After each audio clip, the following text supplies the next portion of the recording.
네, 안녕하세요. 저는 민법 이광수 법무사입니다. 자료는 지금 해설 자료하고 문제 해설 자료하고 그다음에 총평 자료 이렇게 나갔는데 거기 다 들어있나 모르겠어요. 제가 나간 자료는 그건데 그 전반적인 총평을 하자 그러면 일단 전 민법 강사니까 민법에 대해서만 얘기해 보면은 모르겠어요. 제가 한 강의한 데서 대부분 나와서 그런지 몰라도 물론 중요한 판례들이 대부분 나왔고 아마 다른 분들 다 그렇게 느끼셨을 것 같아요. 민법 자체가 그렇게 난이도가 전체적으로 높아 보이지는 않아요. 그러니까 어느 정도 알면 그러니까 어떻게 보면 동차반도 어느 정도 쓸 수 있을 정도로 중요한 판례들이기 때문에 그래서 총평은 이제 전체적으로 그렇게 썼고 그다음에 이제 한 8문제 실제 8문제 그러니까 문항수는 8문제이긴 한데 그 문제 1번에 설문 1번 같은 경우가 이제 몇 개 물어보는 문제가 좀 잘라져 있죠. 퇴거 청구, 철거 청구, 인도 청구, 부당이도 청구 이렇게 나와 있기 때문에 문항수는 좀 더 된다고 볼 수도 있어요. 그렇게 실질적인 문항수는. 전체적인 문항수는 이제 8개 정도인데 실질 문항수는 그보다 좀 더 된다라고 보죠. 그래도 시간 부족 현상은 느끼지는 않았을 거라고 보여져요. 이미 연습이 돼 있는 거기 때문에. 그래서 이제 각각 한번 문제를 잠깐 간단하게 살펴보면 이제 자세한 것들은 해설을 참고하고 이제 총평을 참고하시고 이제 총평 같은 거에는 좀 민망스럽긴 하지만 어디서 나왔다 이걸 꼭 써달래. 그 수능에서 어디서 나왔냐, 언제 나왔냐, 그런 것을 해서 제가 써놓긴 했어요. 참고하시고 이제 학원 홍보라는 차원에서 그렇다고 보는 거죠. 그래서 이제 그런 식으로 표시해 드렸고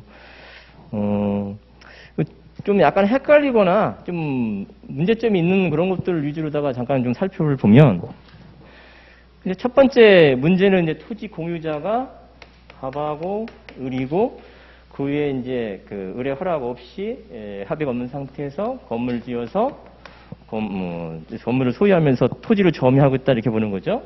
그러면서 토지 여기 각각 물론 2분의 1 토지는 2분의 1 지분권자고 그리고 토지 점유자 토지 소유자 중 한 사람이 공유자 소수 지분권자죠.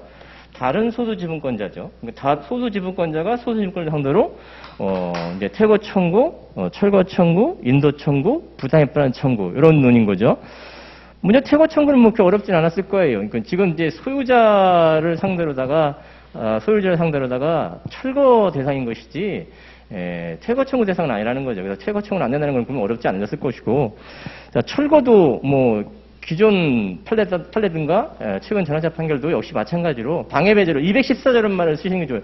보존행위라는 표현을 안 쓰는 게 좋아요. 그러니까 왜냐하면 전환자판 다수위원회에서 그 보존행위라는 표현을 좀 꺼려해요. 그래서 왜냐하면 이 보존행위라고 하는 것은 전체 그 공유자들의 이득이 되는 거로다가 판단한단 말이에요. 근데 지금 서로 이 을하고 갑이 서로 이해가 충돌되는 상황인 거예요. 충돌되는 거기 때문에 제3자가 불법 점유한다든가 그러면 제3자에서 소수 지분권자가 그 보존행위로서 방해배제 이런 말을 쓸 수가 있어요. 근거로다. 근데 지금 토지 공유자가 서로 이해 충돌되는 상황이기 때문에 보존행위는 전체 공유자를 위한 행위이기 때문에 이건 보존행위라는 표현을 안 쓰는 게 좋아요. 그래서 방해배제라는 표현을 쓰는 게 좋아요. 방해배제. 214조.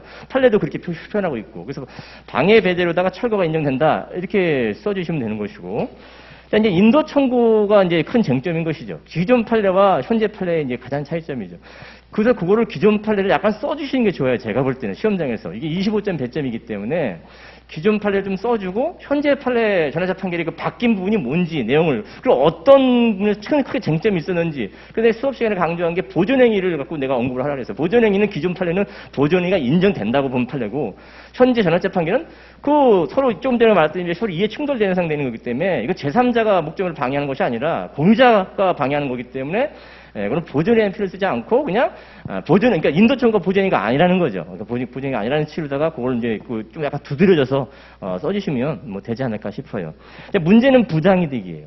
부당이득은 판결 요지만 공부하셨다면은 쓰기 어려웠을 거예요. 왜냐하면 부당이득은 판결 요지에 있지 않고 이유 부분에 나와 있어요. 근데 이제 이유 부분에 나와 있는 것을 제가 이제 수업 시간에 말씀드린 것이 이유 부분에 있는 부분이지만 이게 부당이득도 이게 문제가 된 사안이거든요. 부당이득을 이제 어떤 식으로 이제 이게 이 변호사 판결에서 이해를 했냐면은 자, 원고는 건물 철거하고 토지 인도를 들어갔어요. 그리고 인도받을 때까지 부당입반환 청구를 했어요.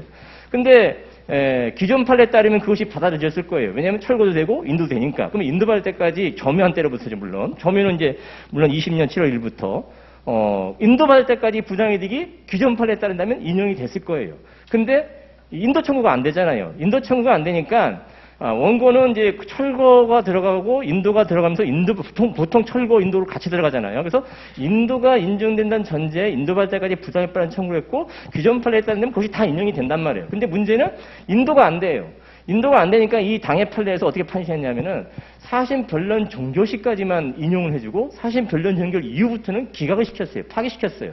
그렇기 때문에 전부 승소할 수 있는 청구서를 작성해보라 하면은 그 전환자 판결 취지에 따라서 만약 물론 인도 청구를 전제로 들어가면서 인도 발대까지 부당이득 청구했을 전제로 그러면 사심 변론 증거시까지 부당이득이 인정되고 그부터 인정 안 된다 이 말을 써주는 게 중요해요. 즉 사심 변론 증거시부터 인도 받을 때까지는 부당이득이 인정 안 된다 이 말이 들어가는 게 좋다라는 거예요.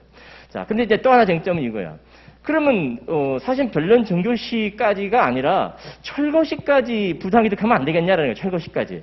자, 그것도 그러니까 철거시까지가 이제 장르이행 판결에서 논의 여지가 있을 수는 있어요. 하지만 이건 제 개인적인 생각인데 철거시까지라고 작성해서도 맞아 보여요. 왜냐하면은 그러니까 기존 판례는 이제 보통 철거하면서 인도가 들어가는데 철거시까지는 판례 청구치는 잘 없어요. 그런데 왜냐면 인도가 인도가 인정되기 때문에 인도할 때까지 부당이 이런 식으로 들어가기 때문에. 근데 지금 인도가 안 된단 말이에요.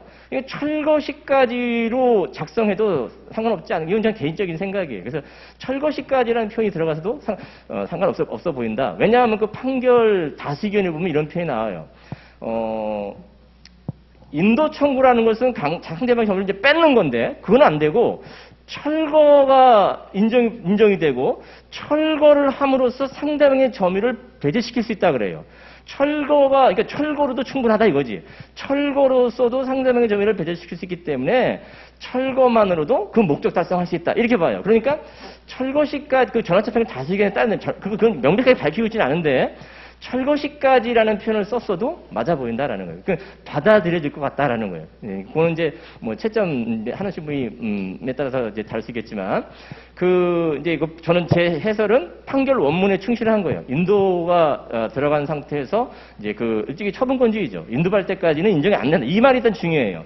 사실 변론등기시부터 인도할 때까지는 인정이 안 돼요. 하지만 그 철거시까지라는 표현이 들어가서도 그것이 맞지 않을까? 그것도 맞지 않을까? 이렇게 생각이 돼요. 그래서 먼저 참고해 주시고. 나머지 이제 두 번째 문제는, 물론 이게 이제 그 가족법 관련된 판례이긴 해요. 하지만 이게 수업 시간에 강조한 거예요. 상속재산은 공유이지만, 그렇다고 해서 상속재산에 대해서 공유가 협의가 안 됐을 때, 공유분할 청구, 일반 민사성으로 공유분할, 이게 아니라, 상속재산 분할심판 청구는 가정법원 전속관할이에요. 그렇기 때문에 가정법원의 공유분할 청구가 아니라 상속재산 분할심판 청구를 해야 한다. 이건 수업 시간에 객관식 공부할 때 누누이 설명드리는 부분이에요. 그러니까 객관식 공부하신 분들이라면 또 시간이 지났다 하더라도 어렵지 않게 느껴졌을 거라는 거예요. 그 말이 들어가면 되는 거예요. 가정법원 전속관할이고 상속재산 분할심판 청구를 해야지 일반 민사소송 형태로다가 공유분할 청구 소송하면 안 된다. 이런 말이 들어가면 된다라는 거예요. 3번 같은 경우도 이제 이게 전환차 판결이고 예상 가능한 문제죠.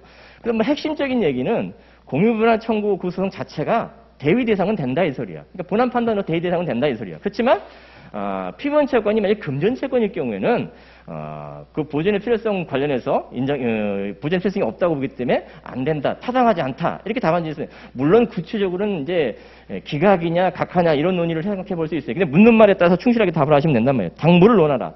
타당하냐? 타당하지 않다. 그럼 타당하지 않다 이렇게 쓰신다는 거예요. 물론 구체적으로는 표현 채권이 인정이 안 되기 때문에 표현 채권 보존의 필요성이 인정이 안 되기 때문에 부적법 각하로 쓰시면 정확한 답인 거죠. 그래서 이제 이게 15점 배점인데 시간이 허락되면은 저는 해설에 그런 건 언급하진 않은데 시간이 이제 그 판례 위주로다가 써놨는데 그 채권의 대위성의 성질, 그러니까 암기하고 있는 것들이죠.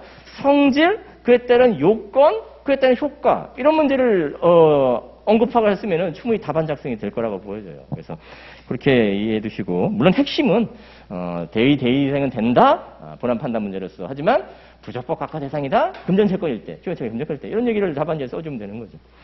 어렵지 않다고 느껴질 거 다 예상하는 문제고 중요한 전화차 판결이고. 이제 문제 2번 같은 경우는 이제 기본적 사실관계 두 가지 패턴으로 돼 있죠. 뭐야? 아무것도 없어? 아무것도 없어. 자, 갑이 첫 번째 그 이제 기본적 사실에는 갑하고 을 사이의 관계죠. 그 다음에 두 번째 그 문단 바뀐 부분 또 하나면서 갑하고 병 사이 관계죠. 그래서 갑하고 을 사이 이게 임대인이고 임차인인데, 이건 이제 건물 등 소유 목적, 건물 기타 공작물이죠. 소유 등 목적 토지 임대차라고 보여지고, 두 번째는 단순한 이제 재건물 임대차죠. 이게 임대인이고 임차인이죠. 두 가지 이제 기본적 사실관계를 제시해 주면서 문 1번, 설문 1번이죠. 그 다음에 설문 2번의 가나다까지는 요 첫 번째 건물 소유 등 목적 토지 임대차와 관련된 얘기를 물어보고, 두 번째 마지막으로 설문 3번 관련해서는 요 두 번째 갑하고 병 사이 관계에서 물어보고 있는 스타일인 거죠. 그래서 먼저 이제 그 문제 2번의 설문 1번 같은 경우에는 이제 지상물 매수청권이 이제 문제된 사례인데, 자, 이 지상물 매수청권은 요 이제 설문 1번, 그 다음에 설문 2번의 가나다까지 한 판례에서 나온 얘기들이에요. 다 한 판례에서 나온 얘기들이에요. 특히 그 설문 2번의 가번하고 다번 문제는 22년도 변호사 시험 기출 문제를 풀어봤다면 어렵지 않았을 거예요. 안 풀어봤다면 어려울 수 있어요. 하지만 물론 판례 사안이긴 한데 판례를 공부했어도 실제로 문제를 풀어보지 않으면 이게 뭘 물어보는지 모를 수도 있어요. 하지만 이게 변호사 시험 문제, 올해 22년도 변호사 시험 문제, 기출 문제, 유사 기출 문제고 거의 비슷해요. 왜냐면 변호사 시험 문제도 사실관계를 토대로 문제를 만들었고 이것도 그렇게 냈어요. 근데 저 같은 경우는 거기서 표시해 드렸지만 그 순환 모의고사 때 14회인가 3순환 14회인가 쌩쌩하겠지 기억이. 거기서 풀어봤기 때문에 풀어본 사람이라면 그렇게 접근이 어렵지 않았을 거라고 보여져요. 그래서 참고로 그렇다라는 거예요. 그러면서 그 설문 1번도 그 같은 이제 판례에 나왔던 얘기인데 그 판례 그 설문 1번 같은 경우에는 특히 설문 문제 사례 2번 형태 문제 2번의 설문 1번, 그 다음에 설문 2번의 가나 요 세 개는 그 원심 법원에서 주로 다뤘던 논의예요. 즉 그럼 원심 법원까지 봐야 되냐? 이런 논의지만 기본적 사실관계를 기본적으로다가 공부를 해왔다면 지상면세권에 공부를 해왔고, 그다음에 유피사안청권에 공부를 해왔고, 그다음에 유치권에 관한 문제를 해왔다면 크게 어렵지는 않아요. 물론 지상면세권이 약간 그 견해가 갈릴 수는 있어요. 자, 그렇지만 그 원심 내용을 몰랐다 하더라도 풀 수 있고 답안 작성하는데 어느 정도 그 자기 어떤 견해를 밝히면서 사안 해결에 이룰 수도 있어요. 좀 원심하고 입장이 다를 수도 있어요. 하지만 원심은 어떤 사실 판단이 전제가 들어야 되는 상황이기 때문에 자기가 알고 있는 거고 약간 다를 수 있어요. 자, 이제 한번 생각을 해볼게. 그래서 어쨌든 같은 판례 지금 내용인 것이고 원심 판결이 약간 가미가 된 내용이다라는 거예요. 자, 설문 1번은 이제 지상면세권에 관한 얘기인데, 특히 그 Y 건물하고 이제 그 Y 건물이 이제 그 레미콘 공장 건물인데 그에 따른 레미콘 어떤 생산 설비 기계 이것까지 이제 지상면세권. 자, 공작물도 지상물로 볼 수 있어요. 보통 그러니까 조문에 643조 조문에 보면 건물로 우리 지상물로 주로 많이 논의하지만 공작물이라는 표현도 들어간단 말이에요. 그러니까 건물 기타 공작물이에요. 건물 기타 공작물 소유 등 목적 토지 임대차예요. 자, 그렇기 때문에 이 사안에서 이제 레미콘 생산 설비도 공작물로서 지상물로 들어갈 수 있어요. 그러니까 지상면세권에 계산이 될 가능성은 있어요. 하지만 이제 되느냐 안 되느냐가 이제 따져봐야 되는데, 먼저 기본적으로 이제 지상면세권 요건을 제시해 주는 거죠. 지방권 요건을 제시해 주고 그냥 해설 참고하셔서, 자, 다른 특별한 사정 없는 한 지상면세권 요건은 같았다고 보여져요. 자, 특히 토지 소유자 인지도 이게 쟁점이 될 수 있는데, 약간 디테일한 얘기지만 이게 형질 변경을 해요. 임차인이 형질 변경을 해. 형질 변경이 이루어지고 위에 건물을 졌다 그래. 그렇다는 얘기는 토지 소유자만이 형질 변경 주체가 될 수 있어요. 임차인이 물론 했지만 토지 소유자 동의를 받아서 한 거예요. 그렇기 때문에 소유자라고 볼 수 있어요. 그러니까 임대차 종료할 당시 토지 소유자이면서 임대인이라고 보여진다라는 거예요. 그렇게 이제 뭐 추측하기 쉽지 않겠지만, 하지만 그렇게 깔고 가야지. 그래서 건물 소유 목적 토지 임대차이고, 또 건물 소유 등 토지 임대차 인지도 따져봐야 되는데, 그 임대차 계약 내용에 따라서 토지에 건물을 짓고 그 레미콘 공장 건물을 짓고 이렇게 임대해왔다 그러는데 20년 가까이. 예, 그랬던 얘기는 건물 소유도 목적 토지 임대차를 볼 수 있다. 그 임대차 계약 내용에 따라 했다고 보기 때문에. 그래서 그런 내용이 약간 디테일한 얘기인데, 이제 실제 시험장에서는 이 사안이 건물 등성 목적 토지 임대차고, 뭐, 채무령 사유 없고, 기본적인 요건들 있죠. 충분히 다 공부해 왔던 거기 때문에 예상 문제이기 때문에, 예, 그걸 제시해주고. 자, 그걸 제시해준 다음에 이제 문제야. 자, 문제는 두 가지를 지금 물어보고 있어. 레미콘 생산 설비. 이게 지상물 매수허가의 대상이 됐냐, 해서요. 지상물 매수허가의 대상이 될 수 있냐. 자, 지상매수는 포기특약이 있기 전에도 애당초 대상이 안 되는 거냐, 이 소리인 거예요. 그렇다라고 보여지는 판례 입장이다. 원심에 그런 내용이 나와 있어요. 자, 좀 틀릴 수 있어. 이것도 지상매수는 대상이 되는 거 아니야? 또 그래서 지상물 포기 이쪽으로 가서 논의해야 되는 거 아니야? 그렇게 썼을 수도 있어요. 그렇지만 약간 이제 원래 문제 낸 사람의 취지에는 좀 약간 벗어나긴 하지만 그래도 크게 감점사는 없어 보여요. 좀 감점이 있을 수 있어요. 왜냐하면은 판례 사안이 있기 때문에. 지금 레미콘 시설이라고 하는 것은 그 건물의 어떤 가치를 객관적으로 증가시키는 걸로 보지 않는다는 취지 판례예요. 그렇기 때문에 애당초 지상매수 대상이 아니다. 이런 쪽으로 가는 거거든요. 네, 틀릴 수도 있다. 이 소리예요. 제 말은. 자, 두 번째 문제는 이제 지상매수 포기 특약이 있었는데 이 포기 특약으로서 효력이 있냐라는 거예요. 자, 이게 원심에서는 포기 특약이 보통 지상매수건 포기 특약은 652조의 강행법규 위반되기 때문에 안 된다고 보잖아요. 그래서 지상매수건 포기 특약이 있어도 지상매수건 행사할 수 있다라는 게 우리가 보통 알고 있는 지식이잖아요. 자, 그렇지만 이제 예외적인 판례가 있단 말이에요. 지상매수건 포기 특약이 예외적으로 652조에 반하지 않는, 그래서 지상매수건 포기 특약한 것이 그대로 그냥 유효한 거, 그래서 지상매수건 행사 못하는 거, 그런 거 아니냐라는 거예요. 자, 이건 사실 판단 문제예요. 근데 이 판례 원심은 지상매수 포기 특약을 인정해줬어요. 왜 인정의 취지는 뭐냐면, 자, 20년 가까이 원래 판례를 한번 얘기해 볼게. 20년 가까이 임대차 기간이 있었고, 그리고 차임이 실제보다 여기서 이제 200만 원으로 이제 돼 있는데, 그것보다 좀 처음부터 낮게 책정돼 있고, 실제 현실보다는 좀 더 적게 저렴하게 책정이 돼 있었다. 이런 사실관계가 나와요. 또 다른 20년 동안 형질 변경에서 이득을 얻었기 때문에 지상매수건 포기 특약이 나름대로 효력이 있다. 크게 임차인한테 불리한 거 아니다. 이런 식으로 해서 652조에 반하지 않는다라고 봐서 지상매수건 포기를 인정해줬어요. 그러면 지상매수건 인정 안 되는 거죠. 자, 그래서 건물은 그런 식으로 이제 갔단 말이야. 근데 그렇게 나는 아닌 것 같은데? 나는 지상매수건 포기 특약 효력이 있는 거, 그 효력이 있는 거, 650에 반하는 것 같은데? 이렇게 썼다 하더라도 크게 감점되지는 않았을 것 같다라는 거예요. 근데 좀 더 타당한 것은 그 원심은 몰랐다 하더라도, 자, 생각해보면 이건 이제 디테일한 얘기인데 20년 가까이 임대차 기간이 작성이 장기죠. 자, 보증금 없어요. 사실관계 보면 보증금 없고 차임이 200만 원으로 고정됐어요. 그럼 물론 이제 그 대지가 얼마만큼 넓은지는 모르겠지만 물가 상승 반영이 20년 동안 한 번도 반영 안 됐다는 뜻인 거예요. 이 말 자체에 놓고 맥명가로 놓고 본다면. 그러면 장기 20년 동안 임대차 기간이고 보증금 없고 월차임이 200만 원으로 고정이야. 그러면은 임차인한테 불리한 거 아닌가? 불리하지 않은 거 아닌가? 이렇게 생각해 볼 수도 있다라는 거예요. 그게 오히려 좀 더 타당해 보여요. 그런 사고방식을 갖는 것이. 그래서 그런 식으로 썼다면, 좀 더, 점수를 좀 더 많이 받았을 거고, 설사 그렇게 안 쓰고, 지상매수건 포기 특약이, 650에 반한다. 이런 식으로 썼어도, 뭐 크게 감점은 아니지 않을까라는 것도 개인적인 생각이에요. 자, 설문 1번이 약간, 그러니까 이제 점수의 배점이 약간 달라질 수 있다라는 거예요. 특히 문제 사례 1번의 그 부당이득 쪽에서 약간 점수가 약간 갈릴 수가 있고, 그 다음에 여기 지상매수건에서도 약간 그 결론에 따라서 점수가 약간 갈릴 수가 있고, 하지만 논리 일관성을 따른다면 뭐 합격하는 데는 지장 없지 않을까라는 거예요. 민법 때문에 떨어졌다 이런 소리는 안 나지 않을까라는 거예요. 자, 이제 나머지 이제 설문 이제 2번 같은 경우인데, 2번의 첫 번째는 이제 유익비에 관한 얘기. 임대차에서 임차인의 유익비죠. 요건 지시해주고, 뭐 연습 많이 했던 거고, 객관식에서 많이 준비했기 때문에 문제될 건 없고, 특히 그 변호사 시험 문제가 기출된 게 있고, 그걸 풀어봤다라는 거예요. 모의고사 상태로. 그러니까 그게 중요한 거죠. 왜냐하면 풀어본 거와 풀어보지 않은 건 다를 수 있어요. 시험장에서 느끼는 체감이 다를 수 있다 이 소리야. 특히 그 핵심은 뭐예요? 임차인이 두 가지 금액을 다 제시해 주는 거예요. 지출비용, 가치 증가액 다 제시해 줘요. 선택은 누가 해? 임대인이 한다라는 거죠.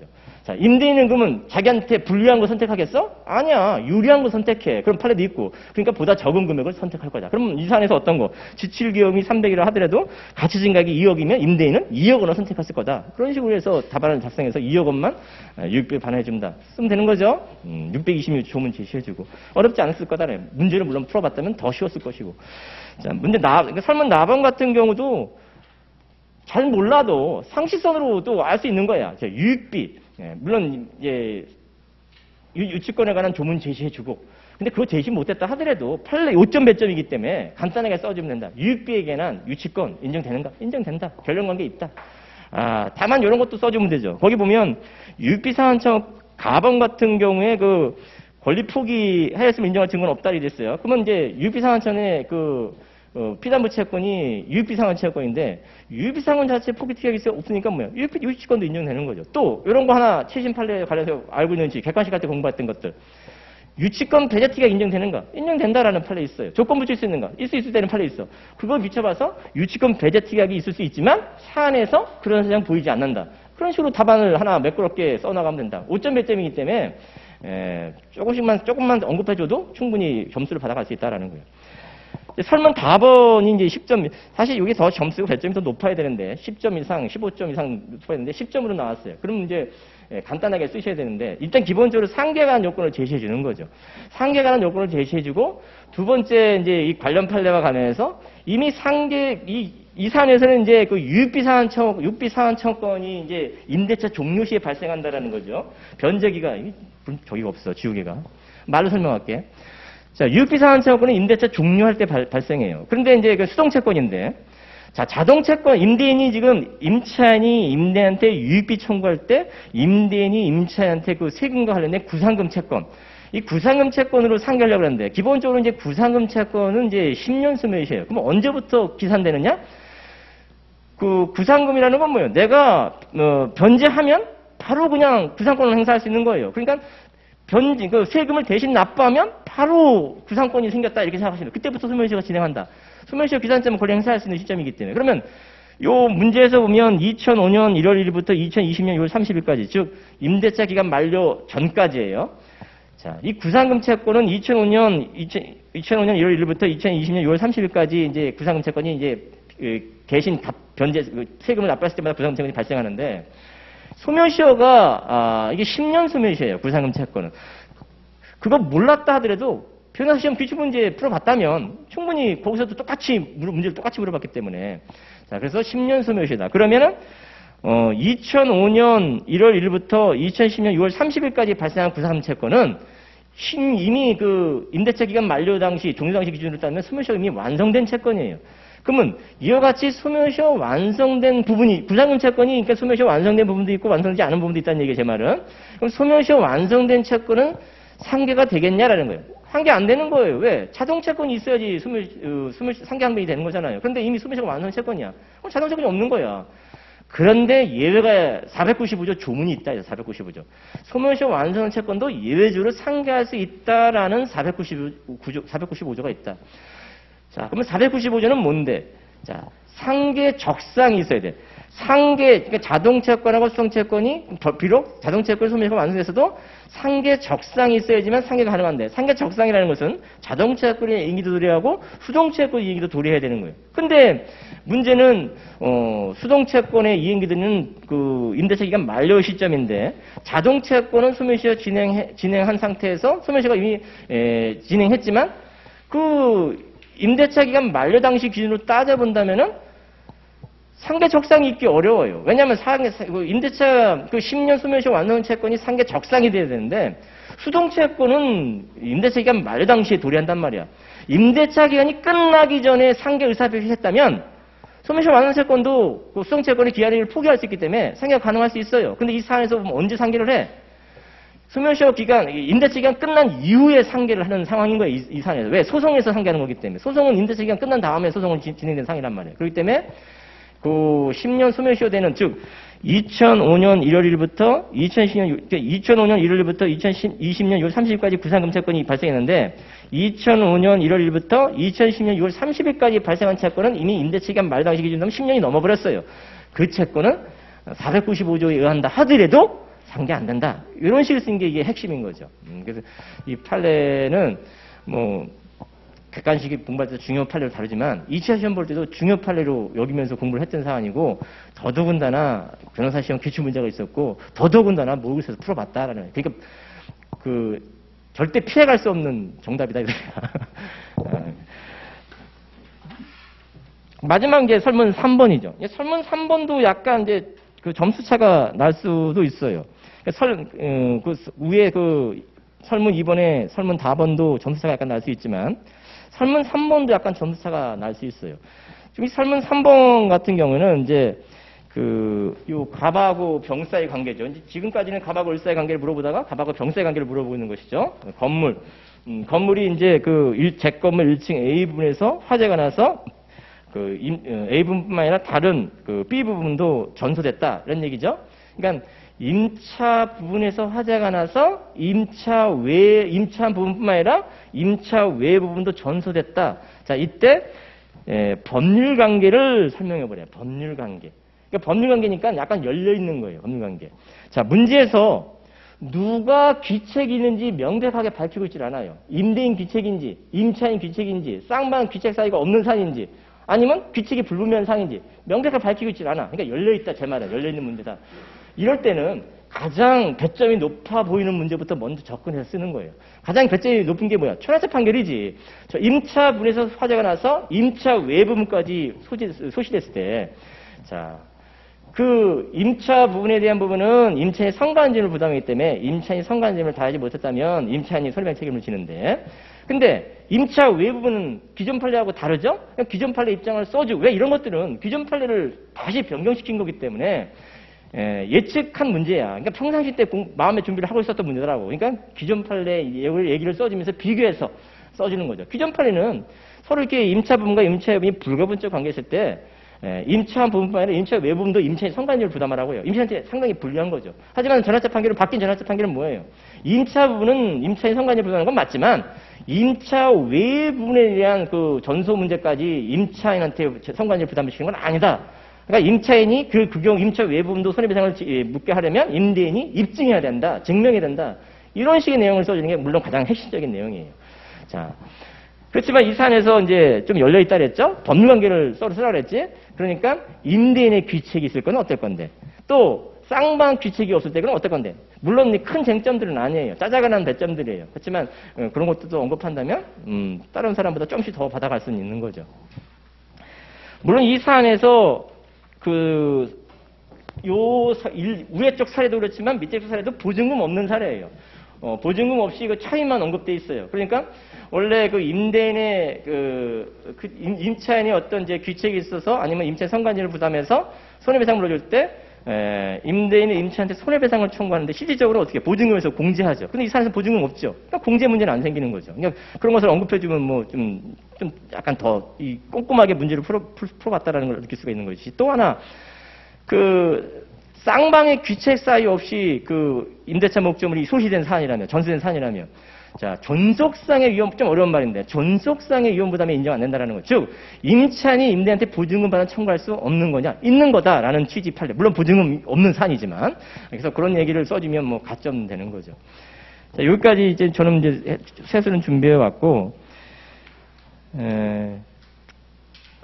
근데 여기 계신 분은 뭐 합격하길 바라야지. 합격하길 바라는 거고, 그렇지만 또 혹시 모르니까 마음이 불안하지. 특히 뭐 다른 시험이 좀 어려웠다고 그러더라고. 민법은 뭐 그렇다 쳐도 다른 문제에서 문제가 좀 어려웠다고 하더라고. 그러니까, 그렇지만 뭐야. 합격생은 정해져 있어요. 130 몇 명 있죠? 그거 선발을 해야 돼. 그렇기 때문에, 전체적으로 어려웠으면 다 꽈락 줄 수는 없어. 그러니까 어떻게, 예년에 비하면 올려줘요, 점수를. 그래서 상대적으로다가 평가해서 합격생을 발치하기 때문에, 뽑기 때문에, 그동안 이제 뭐 불안할 거예요. 뭐 잘 본 사람이 못 본 사람이든 뭐 불안할 거기 때문에 앞으로 남은 시간을 그냥 허송세월 보내지 마시고 잘 안 돼, 공부는 물론 잘 안 될 거야. 그래도 나름대로 비법을 찾아야지. 비법을 찾아서 허송세월로 보내지 말고 좀 준비를 해두고 학교가면 좋은 거고 합격 못했다 하더라도 손해를 입지는 않는 거죠. 그냥 그렇게 해서 이해해 주시기 바래요. 나머지는 뭐 학원 홍보도 하라 그랬는데 전 절대 써놨으니까 써놓은 걸로 참고하시고 이 정도로 가름하도록 할게요. 예, 수고하셨습니다.